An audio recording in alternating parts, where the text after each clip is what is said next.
السلام علیکم ورحمۃ اللہ وبرکاتہ۔ الحمدللہ رب العالمین والعاقبۃ للمتقین والصلاة والسلام علی سید الانبیاء والمرسلین نبینا محمد وعلی آلہ وصحبہ اجمعین، اما بعد فاعوذ باللہ من الشیطان الرجیم، بسم اللہ الرحمن الرحیم۔ رب اشرح لی صدری ویسر لی امری واحلل عقدۃ من لسانی یفقہوا قولی۔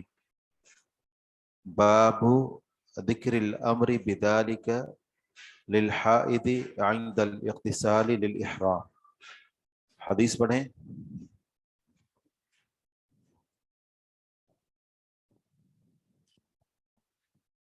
نحمده ونصلي على رسول الكريم اما بعد بسم الله الرحمن الرحيم عن عائشة رضي الله عنها قالت خرجنا مع رسول الله صلى الله عليه وسلم عام حجة الوداع فأحللت بالعمرة فقدمت مكة وأنا حائز فلم أطف بالبيت ولا بين الصفا والمروة فشكوت ذلك إلى رسول الله صلى الله عليه وسلم فقال انقضي رأسك وامتشطي وأهلي بالحج ودعي العمرة ففعلت. فلما قضينا الحج أرسلني مع عبد الرحمن بن أبي بكر إلى التنعيم فأتمرت فقال هذه مكان عمرتك. قال ابو عبد الرحمن هذا حديث غريب من حديث مالك عن هشام بن عروة لم يرويه أحد إلا أشهب۔ حدیث کا نمبر ہے 242۔ 241 نمبر حدیث میں ہم نے پڑھا تھا کہ اگر عورت اس نے اپنے سر کی چوٹیاں بنائی ہوئی ہیں، اپنے سر کی مینڈیاں بنائی ہوئی ہیں، تو جنابت کا غسل کرتے ہوئے اس کو اپنے سر کے بال کھولنے کی ضرورت نہیں ہے۔ آگے بڑھنے سے پہلے کہ اگر وہ جنابت کے بجائے حیض سے غسل کرنا چاہتی ہے، حیض سے پاک ہو گئی اور غسل کرنا چاہتی ہے، کیا اس موقع پر اپنے بالوں کو کھولنا ضروری ہے تاکہ وہ نہائے؟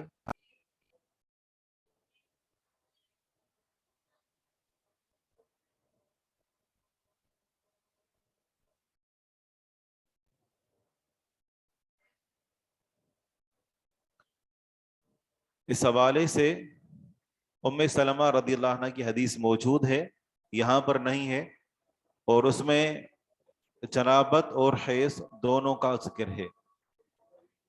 حکم دونوں کا ایک ہی ہے، کیونکہ دونوں غسل واجب ہیں اور دونوں کے وجوب میں کوئی فرق نہیں ہے، دونوں کے کرنے کا طریقہ کار بھی ایک ہی ہے، ٹھیک ہے نا، چاہے وہ جنابت سے ہو یا حیض سے ہو۔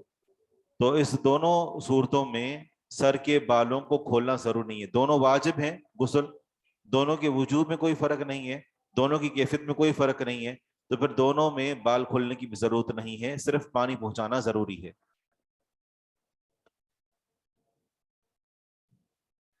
حدیث کا نمبر ہے 242، سر کی سطح پر۔ جی ہاں، علی رضی اللہ عنہ کی حدیث ہے، فرماتے ہیں کہ رسول اللہ صلی اللہ علیہ وسلم نے فرمایا کہ اگر کوئی شخص جنابت کا غسل کرتا ہے اور اس کے یعنی سر کے یعنی ایک بال کے برابر بھی ایک جگہ خشک رہ گئی تو اللہ تعالیٰ اس کے ساتھ یہ معاملہ کرے گا۔ تو فرماتے ہیں کہ اسی وجہ سے میں نے اپنا سر مڑوا دیا، کیونکہ وہ گھنے بالوں والے تھے۔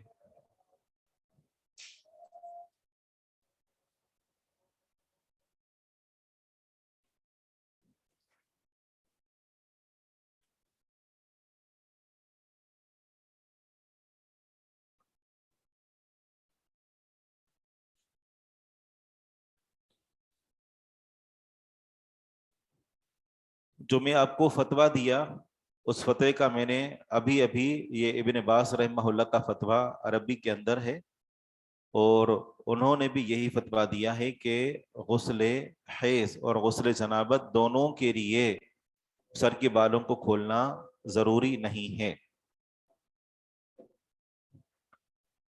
باب ذکر الامر بذالک للحائض، یہ باب ہے اس بیان میں ذکر الامر بذالک،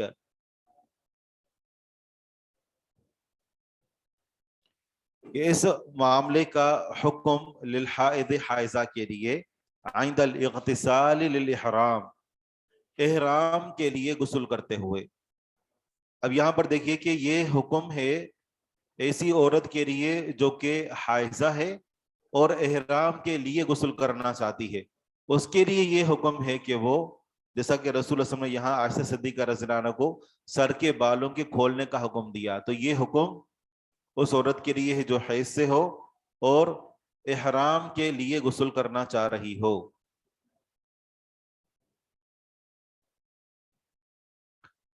ام المؤمنین سیدہ عائشہ صدیقہ رضی اللہ عنہ سے روایت ہے، فرماتی ہیں خرجنا مع رسول اللہ، ہم رسول اللہ صلی اللہ علیہ وسلم کے ساتھ نکلے عام حجت الوداع، حجت الوداع والے سال حج کرنے کے لیے، فأہللت بالعمرۃ، بس میں نے عمرے کا احرام باندھا، فقدمت مکہ، بس میں مکہ آئی، وأنا حائض، اس حال میں کہ میں حیض میں تھی، فلم اطف بالبیت، لہذا میں نے بیت اللہ کا طواف نہیں کیا، ولا بین الصفا والمروۃ، اور نہ ہی صفا اور مروہ کے درمیان سعی کی، فشکوت ذلک الی رسول اللہ صلی اللہ علیہ وسلم، بس میں نے یہ شکایت کی رسول اللہ صلی اللہ علیہ وسلم کی طرف۔ ایک روایت کے اندر الفاظ کو بیٹھی رو رہی تھی، آپ علیہ الصلوۃ والسلام نے ان سے پوچھا کہ کیوں رو رہی ہو، تو انہوں نے اس کا تذکرہ کیا، تو فرمایا کہ یہ ایسی چیز ہے جو اللہ تعالیٰ نے آدم علیہ السلام کی بیٹیوں پر لکھ دی ہے۔ آپ علیہ الصلوۃ والسلام نے فرمایا انقضی رأسک، اپنے سر کو کھولو، یعنی اپنے سر کے بالوں کو کھول دو، وامتشطی، اور کنگھی کرو،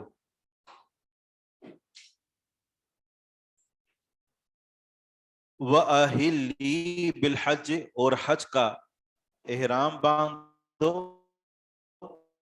وَدَعِي الْعُمْرَةَ، اور عمرے کو چھوڑ دو، فَفَعَلْتُ، کیونکہ یہ مدینہ سے نکلے تھے اور مدینہ کے میقات سے انہوں نے یہ نیت کر لی تھی، ٹھیک ہے نا، کہ ہم نے جا کر پہلے عمرہ کرنا ہے اور بعد میں حج کرنا ہے، حج قران تھا رسول اللہ صلی اللہ علیہ وسلم کا، تو آپ علیہ الصلوۃ والسلام نے فرمایا کہ ابھی تم عمرہ چھوڑ دو، ابھی تم وہاں سے نیت کر کے نکلی تو ہو، لیکن اب تم حج کا احرام باندھنے کی نیت کرو۔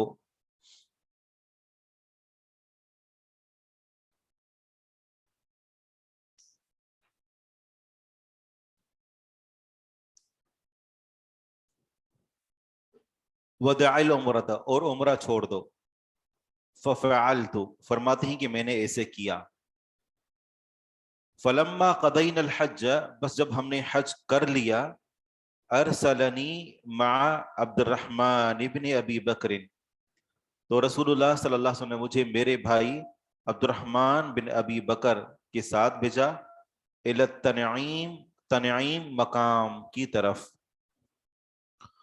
تنعیم مقام یہ حدود حرم سے باہر ہے، جس کو موجودہ دور میں مسجد عائشہ بھی کہتے ہیں، فاعتمرت، بس میں نے عمرہ کر لیا، یعنی تنعیم سے، یہ حل سے یعنی حرم سے حل کی طرف نکل گئے، وہاں پر جا کر انہوں نے احرام باندھا، کیونکہ انہوں نے عمرہ کرنے کی نیت تب کی تھی جب یہ میقات سے گزرے تھے، میقات سے گزر کر آئے تھے اور انہوں نے وہاں پر عمرے کی نیت کر لی تھی، لیکن ایک عارضہ لاحق ہو گیا، تو اس وجہ سے مسجد عائشہ کے پاس، تنعیم کے پاس جا کر انہوں نے دوبارہ سے احرام باندھا اور عمرہ کیا، فقال هذه مکان عمرتک، یہ تمہارے عمرے کے قائم مقام ہے، یہ تمہارے عمرے کی جگہ پر ہے۔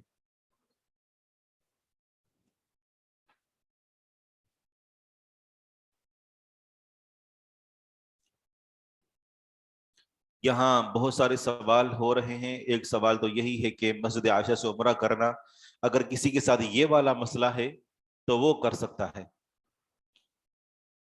بعض علماء نے فتویٰ دیا کہ جنابت بار بار لاحق ہوتی ہے، اس لیے بال کھولنے لازمی نہیں، حیض کے لیے لازمی ہے. کیا یہ درست ہے؟ تو جو چیز بار بار لاحق ہو رہی ہے، ٹھیک ہے نا، یا پھر یہ ہے کہ جو چیز کبھی کبھار لاحق ہو رہی ہے، شریعت نے اگر اس کے اندر فرق نہیں رکھا تو پھر ہمیں بھی فرق نہیں رکھنا چاہیے. سر اگر زیادہ عمرہ کرنا چاہ رہے ہوں تو کیا تنعیم پر جا کر عمرہ کر سکتے ہیں؟ اگر زیادہ عمرے کرنا چاہتے ہیں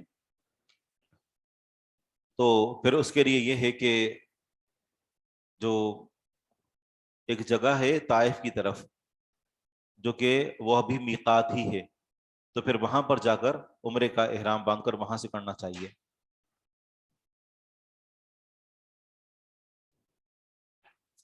اس حدیث کا خلاصہ یہ ہے کہ اگر حائضہ عورت اگر حج کے لیے یا عمرے کے لیے احرام باندھنے سے پہلے غسل کرنا چاہے تو وہ اپنے سر کے بالوں کو کھولے گی، دھوئے گی. اور اس کی وجہ کیا ہے؟ اس کی وجہ یہ کہ اس دور میں جیسا کہ ہم نے ذکر کیا تھا وہ یہ ہے کہ وہ تلبید کیا کرتے تھے، اپنے بالوں کو جما لیا کرتے تھے. تمام باتوں کا خلاصہ یہی ہے کہ اگر ایک عورت جنابت سے غسل کرنا چاہتی ہے یا حیض سے غسل کرنا چاہتی ہے، اس کے لیے بالوں کو کھولنا ضروری نہیں ہے. لیکن اگر وہ احرام کے لیے حیض سے غسل کر کے احرام باندھنا چاہ رہی ہے تو پھر اس کے لیے یہ ہے کہ وہ اس موقع پر، حائضہ عورت اس موقع پر وہ اپنے سر کے بالوں کو کھولے گی، دھوئے گی. اور یہ بھی اس لیے حکم تھا تاکہ اس دور کے اندر وہ تلبید کیا کرتے، بالوں کو جما لیا کرتے تھے، تاکہ کئی دن گزر جائیں گے اور سر جو ہے وہ مزید وہ جمع رہے گا، بال جو ہے وہ جکڑے رہیں گے، تو اس سے آزاد الخلاصی کے لیے فرمایا تھا. تو بہرحال اس کے اوپر حکمت کوئی بھی عمل کیا جا سکتا ہے.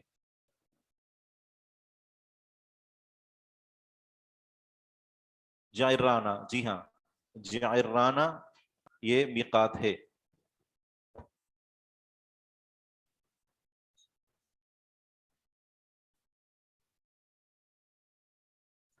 امام ابو عبد الرحمن امام نسائی رحمہ اللہ فرماتے ہیں ھذا حدیث غریب من حدیث مالک عن ہشام بن عروۃ لم یروہ احد الا اشہب. اشہب روایت کرتے ہیں مالک سے، امام مالک سے، اور امام مالک رحمہ اللہ روایت کرتے ہیں ابن شہاب سے. امام مالک رحمہ اللہ روایت کرتے ہیں ابن شہاب سے، اور ان ابن شہاب و ہشام بن عروہ حدثہ عن عروہ. حدیث کی سند یوں ہے، حدیث کے جو راوی ہیں وہ اشہب ہیں اور وہ روایت کرتے ہیں امام مالک سے. امام مالک رحمہ اللہ کے دو استاد ہیں، ایک ہیں ابن شہاب اور ایک ہیں ہشام بن عروہ. باقی سب نے جب اس حدیث کو ذکر کیا تو امام مالک رحمہ اللہ کے ایک ہی استاد کا ذکر کیا جو کہ ابن شہاب ہیں، لیکن جب اشہب نے اس کو روایت کیا تو اس نے امام مالک رحمہ اللہ کے ایک اور استاد ہشام کا بھی ذکر کیا. کہہ رہے ہیں کہ یہ حدیث جو ہے وہ غریب ہے. امام مالک رحمہ اللہ وہ روایت کرتے ہیں ہشام بن عروہ سے، لم یروہ احد الا اشہب، اسے کسی نے روایت نہیں کیا سوائے اشہب کے. اشہب کہتے ہیں کہ امام مالک نے ہشام بن عروہ سے بھی روایت لی ہے، جبکہ دیگر کیا کہتے ہیں کہ امام مالک رحمہ اللہ نے یہ روایت لی ہے شہاب سے. ٹھیک ہے نا، ان ابن شہاب و ہشام بن عروہ، جی ابن شہاب سے. کچھ آئے سمجھ؟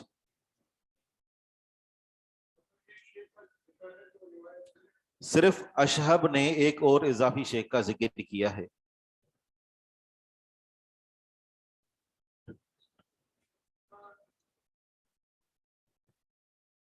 شدید ٹھنڈ کی صورت میں حیض سے غسل کے لیے بالوں کو مکمل چھوڑ دینا کیسا ہے؟ تو غسل ہی نہ کریں پھر شدید ٹھنڈ ہے تو؟ سر کے جلد جو ہے اس تک پانی پہنچانا ضروری ہے، بالوں کو کھولنا ضروری نہیں ہے۔ جی کیا کہہ رہے تھے آپ؟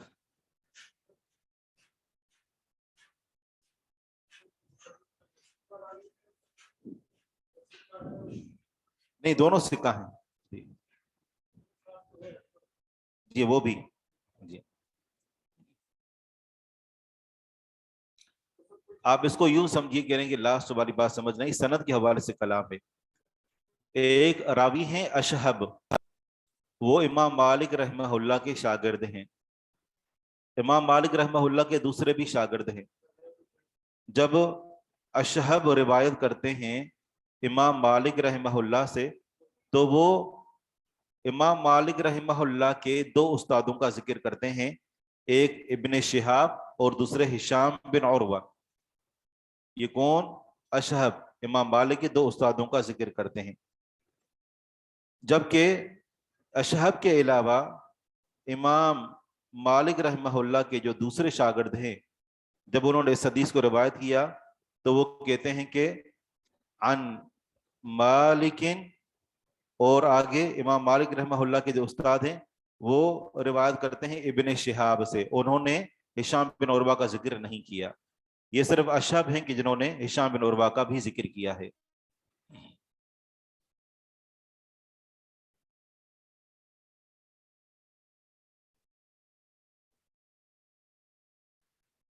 عائشہ صدیقہ رضی اللہ عنہ کے ساتھ کوئی، کیونکہ یہ ان کے بھائی تھے، ٹھیک ہے نا، اپنے محرم کے ساتھ بھیجا۔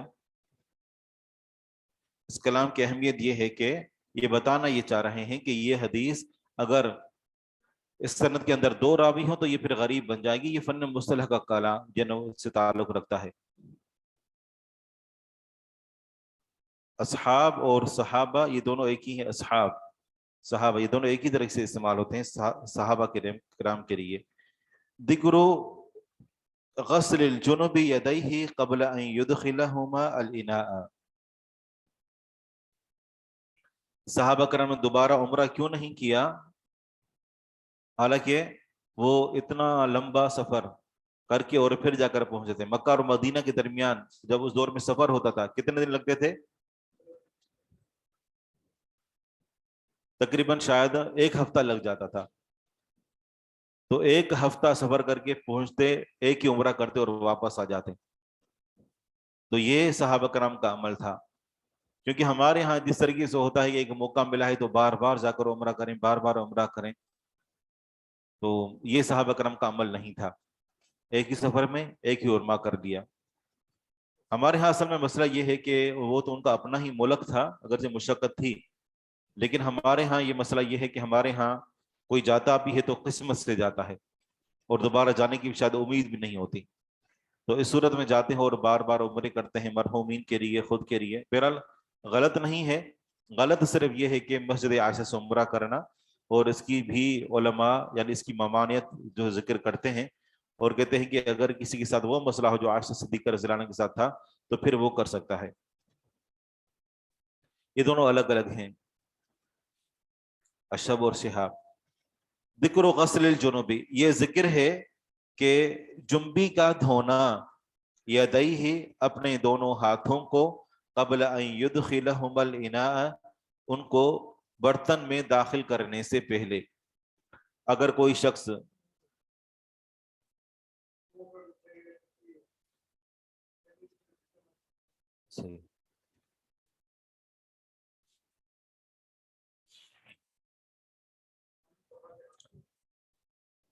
یہ بات پیچھے بھی گزر چکی ہے کہ اگر ہاتھوں کو اس بالٹی میں داخل کرنا ہے نیند سے اٹھنے کے بعد یا جنابت کے بعد، تو ہاتھوں کو ڈائریکٹ داخل نہ کرے جب تک کہ ہاتھوں کو اچھی طرح دھو نہ لے۔ ذکر یہ تذکرہ ہے غسل الجنب کے جنبی کا دھونا، یدیہ اپنے دونوں ہاتھوں کو، قبل ان یدخلہما الاناء ان کو برتن میں داخل کرنے سے پہلے۔ عن ابی سلمۃ بن عبد الرحمن قال حدثتنی عائشۃ رضی اللہ عنہا ان رسول اللہ صلی اللہ علیہ وسلم کان اذا اغتسل من الجنابۃ وضع له الاناء۔ ابو سلمہ بن عبد الرحمن فرماتے ہیں کہ مجھے عائشہ صدیقہ رضی اللہ عنہا نے حدیث بیان کی کہ بے شک رسول اللہ صلی اللہ علیہ وسلم تھے جب جنابت سے غسل کرتے یعنی غسل کرنے کا ارادہ کرتے وضع له الاناء، آپ علیہ الصلوۃ والسلام کے لیے برتن کو رکھ دیا جاتا۔ فَيَصُبُّ عَلَى يَدَيْهِ، آپ علیہ الصلوۃ والسلام انڈیلتے بہاتے علی یدیہ اپنے دونوں ہاتھوں پر قبل ان یدخلہم الاناء، ان دونوں کو برتن میں داخل کرنے سے پہلے،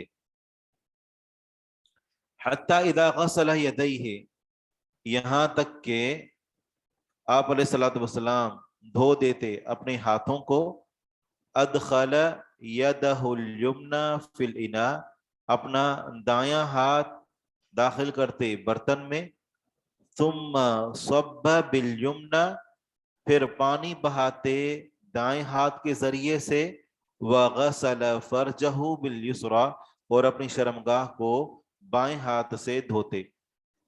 برتن میں دونوں ہاتھوں کو داخل کرنے سے پہلے ان کو دھو لیتے، جب دھو چکے ہوتے تو پھر دایاں ہاتھ پانی میں داخل کرتے اور اس سے پانی لے کر شرمگاہ پر بہاتے اور اس سے بائیں ہاتھ سے شرمگاہ کو دھوتے، حتی اذا فرغ، یہاں تک کہ جب فارغ ہو جاتے، صب بالیمنی علی الیسری، پانی بہاتے دائیں ہاتھ کے ذریعے سے بائیں پر، کیونکہ اس سے اپنے شرمگاہ کو دھویا ہوا ہوتا تھا، اس لیے پھر براہ راست اس بائیں ہاتھ کو پانی میں نہیں ڈالتے، دائیں ہاتھ سے پانی لے کر بائیں ہاتھ پر بہاتے، فغسلہما، بس ان دونوں کو دھوتے۔ کچھ روایت کے اندر آتا ہے کہ آپ علیہ الصلوۃ والسلام دیوار پر یا مٹی پر جو ہے وہ ہاتھ کو ملا کرتے تھے، اور اس کے بعد جب ہاتھوں کو اچھی طرح دھو چکے ہوتے تو پھر اس کے بعد پانی کے اندر دونوں ہاتھوں کو داخل کرتے۔ ثم تمضمض واستنشق ثلاثا، پھر کلی کرتے، واستنشق، اور ناک میں پانی چڑھاتے، ثلاثا، 3 مرتبہ۔ ثم یصب علی رأسہ، کسی نے حدیث کو مختصر ذکر کیا اور کسی نے پورے وضو کا ذکر کیا۔ ثم یصب، پھر آپ علیہ الصلوۃ والسلام بہاتے، علی رأسہ، اپنے سر پر، ملء کفیہ، اپنے دونوں ہتھیلیوں کو بھر کر، ملء کفیہ، دونوں ہتھیلیوں کو بھر کر، 3 مرات، 3 مرتبہ، کیونکہ نہانے کے لیے جس طرح ہمارے ہاں ایک ڈونگا ہوتا ہے نا جسے ہم نہاتے ہیں، تو یہ تو اس دور کے اندر دستیاب نہیں ہوتے تھے، تو ہاتھوں سے پانی لے کر ہی نہایا کرتے تھے۔ ثم یفید، پھر آپ علیہ الصلوۃ والسلام پانی بہاتے، علی جسدہ، اپنے سر پر، اعلیٰ جسد، اپنے جسم پر۔ یہاں ایک اور سوال ہے اور وہ یہ ہے کہ غسل جنابت سے پہلے وضو کرنے کا کیا حکم ہے؟ کیا یہ وضو کرنا واجب ہے یا سنت ہے؟ اور اگر کوئی انسان وضو نہیں کرتا یا بعد میں وضو کرتا ہے یا وضو کرتا ہی نہیں ہے، صرف اتنا کرتا ہے جیسا کہ اس حدیث کے اندر ذکر ہے، وضو نہیں کرتا، صرف کلی کی، ناک میں پانی چڑھایا اور اس کے بعد پورے جسم کے اوپر پانی بہا دیا، یعنی منہ کو اندر سے گیلا کیا، ناک کو گیلا کیا، باقی پورے جسم کو دھویا، اور اس نے باقاعدہ نماز کی طرح وضو نہیں کیا، تو کیا اس کا غسل جنابت ہو جائے گا یا اس کے لیے وضو کرنا ضروری ہے؟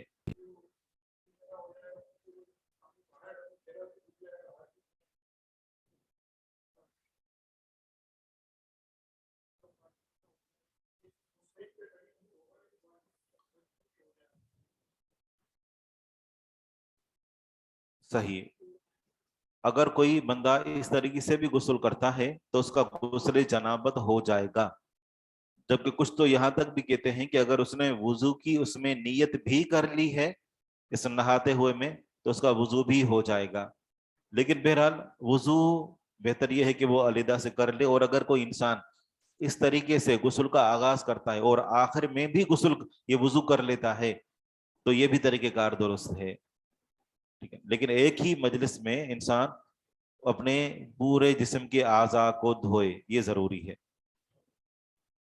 ضروری نہیں ہے۔ جی ہاں، اس حدیث سے جو مسئلے معلوم ہوتے ہیں ان میں سے اہم ترین مسئلہ جس کے لیے امام نسائی رحمہ اللہ نے حدیث کو ذکر کیا ہے کہ برتن میں ہاتھوں کو داخل کرنے سے پہلے ان کو دھونا ضروری ہے، اور پھر جب دوبارہ اپنی شرمگاہ کے اوپر ہاتھ لگایا تو دوبارہ اس کو پانی میں داخل کرنے سے پہلے دوبارہ سے اس ہاتھ کو دھونا ضروری ہے، یعنی استنجا وغیرہ کرنے کے بعد۔ ٹھیک ہے، آگے بڑھتے ہیں۔ باب ذکر عدد غسل الیدین قبل ادخالہما الاناء۔ ابھی ہم نے پڑھا کہ برتن میں ہاتھ کو داخل کرنے سے پہلے دھونا ضروری ہے، ان ہاتھوں کو کتنی مرتبہ دھویا جائے؟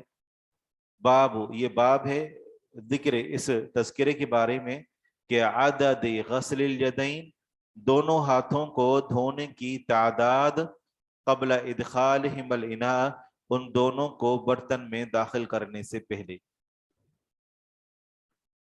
عن ابی سلمۃ قال سألت عائشة رضی اللہ عنہا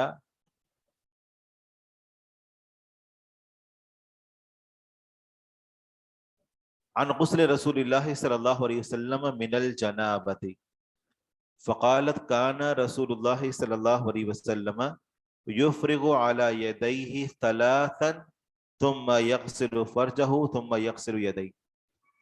ابو سلمہ فرماتے ہیں کہ میں نے عائشہ صدیقہ رضی اللہ عنہا سے رسول اللہ صلی اللہ علیہ وسلم کا جنابت سے غسل کرنا اس بارے میں سوال کیا۔ انہوں نے فرمایا تھے رسول اللہ صلی اللہ علیہ وسلم یفرغ، پانی بہاتے، علی یدیہ، اپنے ہاتھوں پر، ثلاثاً، 3 مرتبہ۔ تو یہاں پتہ چلا کہ برتن میں ہاتھوں کو داخل کرنے سے پہلے ان کو دھونا ضروری ہے، کتنی مرتبہ؟ 3 مرتبہ۔ ثم یغسل فرجہ، پھر اپنی شرمگاہ کو دھوتے، ثم یغسل یدیہ، پھر اپنے دونوں ہاتھوں کو دھوتے، شرمگاہ کو دھونے کے بعد دوبارہ سے دونوں ہاتھوں کو دھوتے، ثم یمضمض ویستنشق، پھر کلی کرتے، ناک میں پانی چڑھاتے، ثم یفرغ علی رأسہ ثلاثا، پھر اپنے سر پر 3 مرتبہ پانی بہاتے، ثم یفیض علی سائر جسدہ، پھر اپنے پورے جسم کے اوپر پانی بہاتے۔ تو پتہ یہ چلا کہ محل استشہاد اور شاہد دونوں کا معنی ایک ہی ہے، اور وہ یہی ہے ثلاثا، اور یہ کہ وضو کرنا یہ غسل جنابت کے اندر سنت ہے، یہ واجب نہیں ہے، یعنی اس کے بغیر بھی غسل جنابت ہو جائے گا۔ ازالۃ الجنب الاذى عن جسدہ بعد غسل یدیہ۔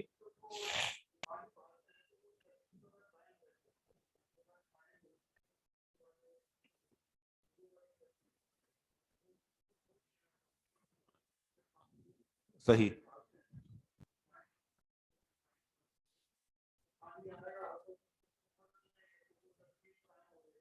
ہاں، اس میں یہ ہے کہ کلی بھی کر لی،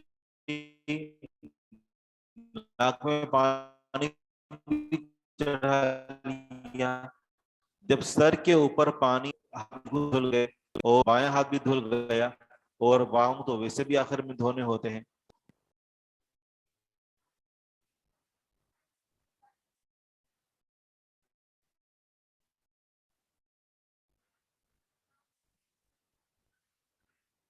میں سوال پڑھ رہا تھا، تھوڑا میں الجھ گیا، دوبارہ کہیے۔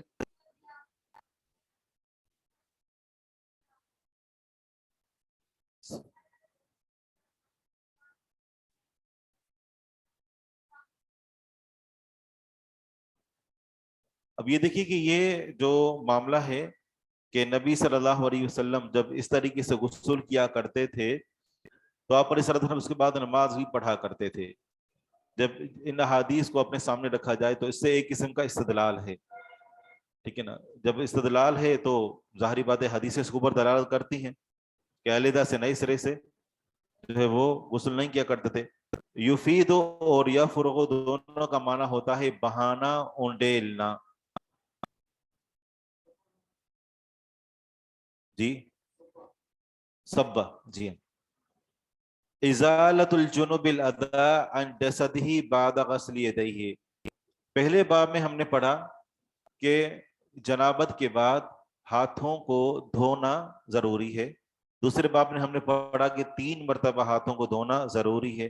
ابھی بات یہ ہے کہ جب ہاتھوں کو دھو لیا اور اس کے بعد شرمگاہ کے اوپر پانی بہانا اور شرمگاہ سے تکلیف یعنی وہ جو گندگی ہے تو اس کو دور کرنا یہ بھی ضروری ہے. ازالت الجنوب الادا عن جسدہ بعد غسل یدیہ. جنبی کا دور کرنا الادا گندگی کو عن جسدہ اپنے جسم سے بعد غسل یدیہ اپنے دونوں ہاتھوں کو دھونے کے بعد.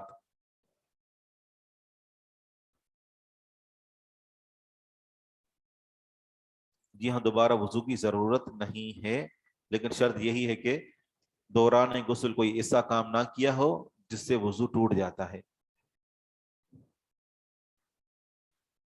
عن ابی سلمۃ انہ دخل علی عائشہ رضی اللہ عنہا فسألها عن غسل رسول اللہ صلی اللہ علیہ وسلم من الجنابۃ فقالت کان النبی صلی اللہ علیہ وسلم یؤتى بالاناء. ابو سلمہ فرماتے ہیں کہ بے شک وہ داخل ہوئے ام المؤمنین عائشہ صدیقہ رضی اللہ عنہا پر. انہوں نے رسول اللہ صلی اللہ علیہ وسلم کے غسل کے بارے میں جو جنابت سے ہوتا ان سے سوال کیا. فقالت عائشہ صدیقہ رضی اللہ عنہ نے فرمایا تھے نبی صلی اللہ علیہ وسلم یؤتا بالاناء آپ کے پاس برتن لایا جاتا. فیصب علی یدیہ ثلاثا بس اپنے ہاتھوں پر پانی بہاتے 3 مرتبہ. فَيَغْسِلُهُمَا بس ان دونوں کو دھوتے. ثُمَّ يَصُبُّ بِيَمِينِهِ عَلَى شِمَالِهِ پھر پانی بہاتے اپنے دائیں ہاتھ سے اپنے بائیں ہاتھ پر. فَيَغْسِلُ مَا عَلَى فَخِذَيْهِ بس آپ علیہ الصلوۃ والسلام دھوتے جو آپ کی رانوں پر ہوتا. یہ ہے محل استشہاد. جو کچھ آپ کی رانوں پر لگا ہوتا اس کو دھوتے. ثم یغسل یدیہ اس کے بعد دوبارہ سے اپنے دونوں ہاتھوں کو دھوتے. ویتمضمض ویستنشق اور کلی کرتے اور ناک میں پانی چڑھاتے. ویصب علی رأسہ ثلاثا اور اپنے سر پر 3 مرتبہ پانی بہاتے. ثم یفیض علی سائر جسدہ پھر اپنے سارے جسم پر پانی بہاتے.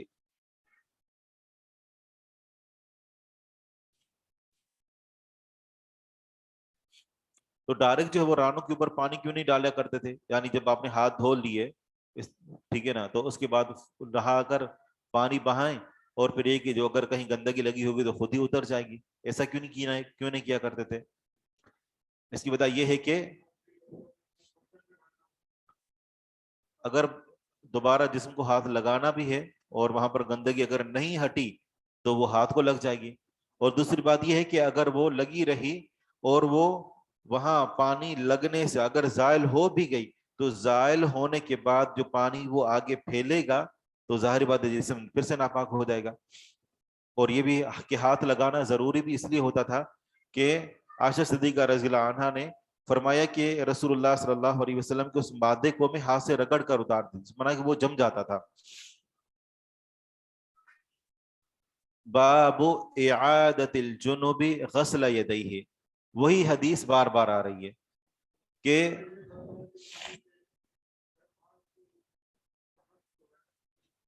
جنابت ہے.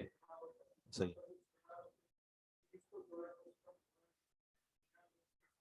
بالکل یہ بھی ضروری ہے. اعادت الجنوب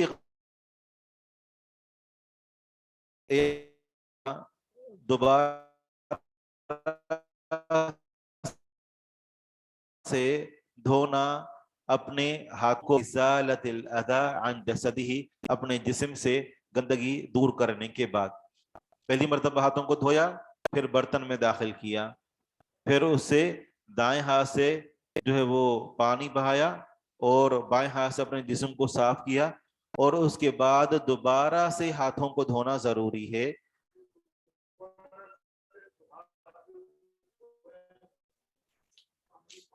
نے پڑھا. جی ہاں یہ پیچھے یہی الفاظ گزرے ہیں. عن ابی سلمۃ بن عبد الرحمن قال وصفت عائشۃ غسل النبی صلی اللہ علیہ وسلم من الجنابۃ.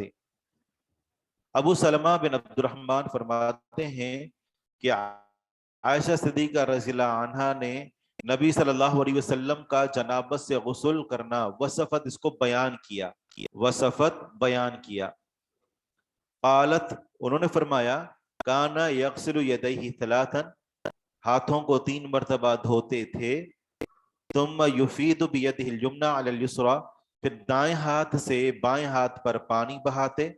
فیغسل فرجہ وما اصابہ بس آپ علیہ السلام شرمگاہ کو دھوتے اور جو کچھ آپ کو پہنچا ہوتا جس طرح کہ اس سے پچھلی حدیث میں پڑھا کہ رانوں کو دھوتے.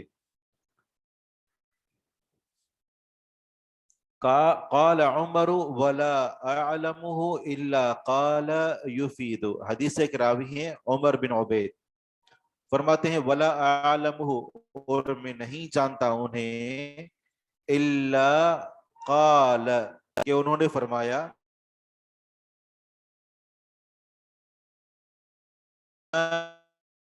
علی اليسر 3 مرات 3 مرتبہ دائیں ہاتھ سے بائیں ہاتھ پر 3 مرتبہ پانی بہاتے.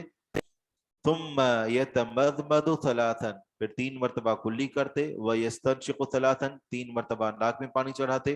ویغسل وجہہ ثلاثا 3 مرتبہ اپنے چہرے کو دھوتے. ثم یفید علی رأسہ ثلاثا پھر اپنے سر کے اوپر 3 مرتبہ پانی بہاتے. ثم یصب علیہ الماء پھر اپنے اوپر پانی اونڈیلتے پانی بہاتے.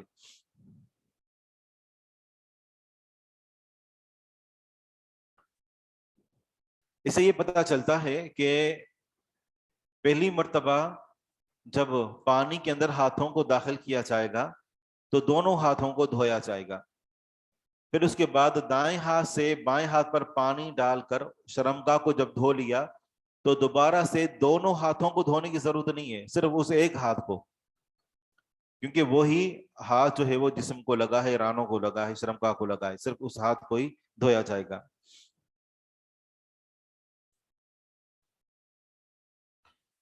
یہ باب ہے اعادت الجنوب کہ جنبی کا لوٹنا اعادہ کرنا غسل یدیہ اپنے ہاتھوں کو دھونے کا یعنی جنبی کا اپنے ہاتھوں کو دھونے میں اعادہ کرنا جنبی کا اپنے ہاتھوں کو دھونے کو دہرانا.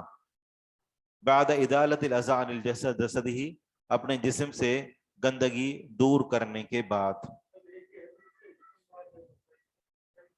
صحیح. ذکر وضوء الجنوب قبل الغسل یہ ذکر ہے کہ جنبی کا وضو کرنا غسل سے پہلے. عن عائشہ رضی اللہ عنہا ان نبی صلی اللہ علیہ وسلم کان اذا اغتسل من الجنابۃ عائشہ صدیقہ رضی اللہ عنہ سے روایت ہے کہ بے شک نبی صلی اللہ علیہ وسلم جب جنابت سے غسل کرتے بدأ آغاز کرتے فغسل یدیہ بس اپنے ہاتھوں کو دھوتے. ثم توضأ كما يتوضأ للصلاة پھر آپ علیہ الصلوۃ والسلام وضو کرتے جس طرح نماز کے لیے وضو کرتے. ثم يدخل اصابعه الماء پھر اپنی انگلیاں پانی میں داخل کرتے. فيخلل بها اصول شعره پھر آپ علیہ الصلوۃ والسلام ان کے ذریعے سے خلال کرتے انگلیاں پھیرتے ان کے ذریعے سے سر کی جلد کو گیلا کرتے. اصول شعرہ اپنے بالوں کی جڑوں کو خلال کرتے اس کے ذریعے سے اپنے بالوں کی جڑوں کو یعنی بالوں کی جڑوں میں پانی کو اچھی طرح پہنچاتے. ثم يصب على رأسه 3 غرف پھر آپ علیہ الصلوۃ والسلام اپنے سر کے اوپر 3 مرتبہ 3 چلو بہاتے 3 غرف 3 چلو. ثم يصب پھر بہاتے على رأسه اپنے سر پر 3 غرف 3 چلو. ثم يفيد الماء على جسده كله پھر آپ علیہ الصلوۃ والسلام اپنے پورے جسم کے اوپر اس کے بعد پانی بہاتے.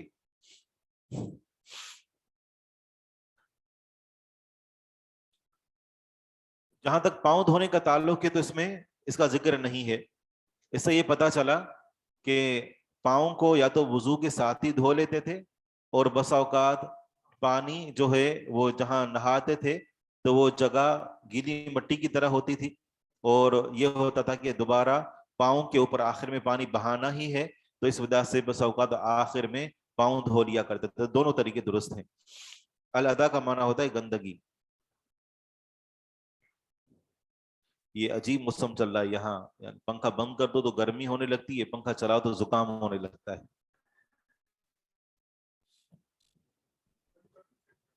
ٹھیک ہے. باب تخلیل الجنب رأسہ، یہ باب ہے اس بیان میں کہ جنبی کا اپنے سر کا خلال کرنا. عن عائشہ رضی اللہ عنہا، یہ ہے ہشام بن عروہ قال حدثنی ابی قال حدثتنی عائشہ رضی اللہ عنہا. ہشام بن عروہ فرماتے ہیں کہ مجھے میرے والد عروہ بن زبیر نے یہ حدیث بیان کی. انہوں نے کہا کہ مجھے عائشہ صدیقہ رضی اللہ عنہ نے حدیث بیان کی عن غسل نبی صلی اللہ علیہ وسلم من الجنابت، نبی صلی اللہ علیہ وسلم کا جنابت سے غسل کرنے کے بارے میں. انہو کان یغسل یدیہ، بے شک آپ علیہ الصلوۃ والسلام اپنے ہاتھوں کو دھوتے، ویتودع اور وضو کرتے، ویخلل رأسہ اپنے سر کا خلال کرتے، اپنے انگلیوں سے بالوں کی جڑوں تک پانی پہنچاتے، حتی یصل الی شعرہ، یہاں تک کہ پہنچ جاتا بالوں تک، آپ کے بالوں تک، یعنی پانی آپ کے بالوں تک پہنچ جاتا. ثم یفرغ علی سائر جسدہ، پھر آپ علیہ الصلوۃ والسلام اپنے پورے جسم کے اوپر پانی بہاتے. حتی یصل الی شعرہ، یہاں پر حتی کئی کے معنوں میں ہے، اور اپنے سر کا خلال کرتے تاکہ پانی آپ کے بالوں تک پہنچ جائے. حتی بمعنی کئے ہے. عن عائشہ رضی اللہ عنہا ان رسول اللہ صلی اللہ علیہ وسلم کان یشرب رأسہ ثم یحثی علیہ ثلاثا. عائشہ صدیقہ رضی اللہ عنہ فرماتی ہیں کہ بے شک رسول اللہ صلی اللہ علیہ وسلم کان یشرب، تشریب سے، تشریب کا معنی ہوتا ہے کسی کو پانی پلانا، معنی یہ کہ سیراب کیا کرتے تھے رأسہ اپنے سر کو، اپنے سر کو پانی پلاتے یعنی سر کو سیراب کرتے، گیلا کرتے. ثم یحثی علیہ ثلاثا، پھر اس کے اوپر 3 چلو بھر کر اس کے اوپر ڈالتے. ثم یحثی، پھر چلو بھرتے علیہ اس پر ثلاثا 3 مرتبہ، یعنی سر کے اوپر 3 چلو بھر کر پانی بہاتے. یحثی چلو بھرتے، علیہ اس پر یعنی سر پر، ثلاثا 3 مرتبہ.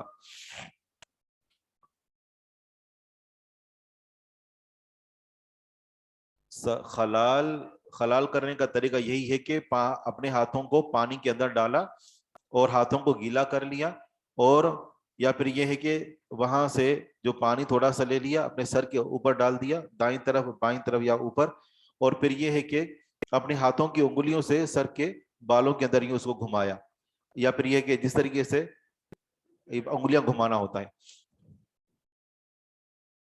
سائر مانا پورا، سائر جسد ہی پورے جسم پر.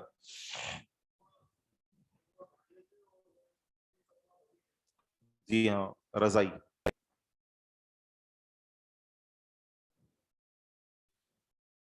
باب ذکر ما یکفی الجنب من افادۃ الماء علی رأسہ، جنبی کو اپنے سر کے اوپر کتنا پانی بہانا چاہیے، کتنا پانی کافی ہے. یہ باب ہے اس تذکرے کے بارے میں، ما یکفی الجنوب، جو جنبی کو کافی ہو جاتا ہے، من افادۃ الماء، پانی بہانے سے، علی رأسہ اپنے سر پر. یہ باب ہے اس ذکر میں کہ جو جنبی کو کافی ہو جاتا ہے اس کا سر کے اوپر پانی بہانا. سر کے اوپر کتنا پانی بہانا جنبی کو کافی ہو جاتا ہے، یہ باب اس بیان میں ہے. اس لیے عند رسول اللہ صلی اللہ علیہ وسلم، جبیر بن مطعم رضی اللہ عنہ سے روایت ہے، فرماتے ہیں کہ لوگوں نے یعنی صحابہ کرام نے تمارو آپس میں اختلاف کیا، فی الغسل غسل کے بارے میں، عند رسول اللہ صلی اللہ علیہ وسلم کے پاس. اختلاف سے مراد یہ کہ کسی نے کہا کہ میں غسل جنابت ایسے کرتا ہوں, کسی اور نے کہا کہ میں ایسے کرتا ہوں, کسی نے کہا کہ میں اپنا سر جو ہے وہ پورا کا پورا اس کے اوپر پانی اونڈیل دیتا ہوں. فقال بعض القوم, بعض لوگوں نے کہا انی لا اغسل کذا و کذا, بے شک میں البتہ دھوتا ہوں اس طرح. کس نے کہا میں اپنے سر کو اس طرح دھوتا ہوں, کس نے کہا کہ میں اس طرح دھوتا ہوں.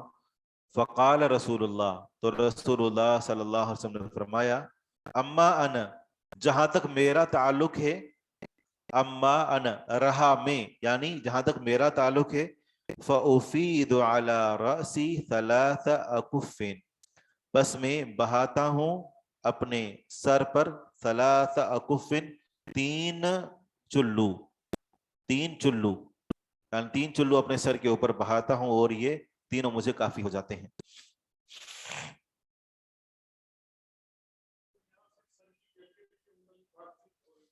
جی سر کو دھونے کی کیفیت کے بارے میں تو نبی صلی اللہ علیہ وسلم نے اپنا عمل بتایا, اور اس سے پتا چلا کہ سر کے اوپر اگر 3 مرتبہ پانی بہا دیا جائے تو اتنا پانی کافی ہے. بالکل ملنا ضروری ہے. باب ذکر العمل فی الغسل من الحیض, یہ باب ہے فی ذکر العمل, اس کام کے بارے میں, فی الغسل من الحیض, حید سے غسل کرنے میں, یعنی حید سے غسل کرنے میں کیا کام کرنا چاہیے. حید سے غسل کرنے میں ام المؤمنین عائشہ صدیقہ رضی اللہ عنہا سے روایت ہے ان امرأۃ, کہ بے شک ایک عورت نے, سألت النبی صلی اللہ علیہ وسلم عن غسلها من المحیض, اس نے نبی صلی اللہ علیہ وسلم سے سوال کیا اپنے غسل کے بارے میں, حیض سے, حیض سے اپنے غسل کے بارے میں سوال کیا کہ میں کیسے کروں. فاخبرها, آپ علیہ الصلوۃ والسلام نے اس کو خبر دی, کیف تغتسل, کہ وہ کیسے غسل کرے گی. اس نے پوچھا, آپ علیہ الصلوۃ والسلام نے غسل کرنے کا اس کو طریقہ بتایا. ثم قال, پھر فرمایا خودی فرستن من مسکن. ترجمہ کرنے سے پہلے آپ اس کو سمجھ لیں کہ اس کے 2 ترجمے کیے گئے ہیں. ایک یہ ہے کہ خودی تم لے لو, فرستن ایک ٹکڑا, من مسکن چمڑے کا, اور دوسرا یہ کیا گیا ہے خودی فرستن تم لے لو روئی, روئی, من مسکن, میم کے زیر کے ساتھ. تو صورت میں یہ ہوگا کہ مشک لگی ہوئی.